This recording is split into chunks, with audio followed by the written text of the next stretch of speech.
بلوچستان کے ضلع واشوق کے تحصیل بسیمہ سے ہمارے گدروشیا پوائنٹ کے نمائندہ گلفام شبیر کی رپورٹ کے مطابق بسیمہ میں کیسکو کی جانب سے بجلی کا دورانیہ مزید 2 گھنٹے کم کر کے عوام کی مشکلات میں مزید اضافہ کیا گیا ہے۔ ایک جانب over billing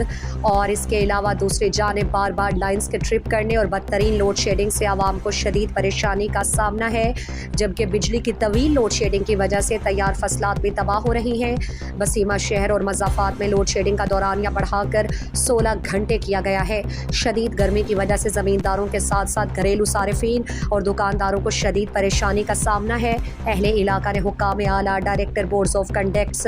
QESCO chief, QESCO اور بورڈ کے دیگر ممبران سے اپیل کی ہے کہ بسیمہ میں شدید لوڈ شیڈنگ کا نوٹس لے کر عوام کو ریلیف پہنچائیں تاکہ زمیندار، گھریلو صارفین اور ملازمین اس شدید گرمی میں مزید پریشانی سے بچ سکیں، تیار فصلات اور باغات مزید نقصان سے محفوظ رہ سکیں۔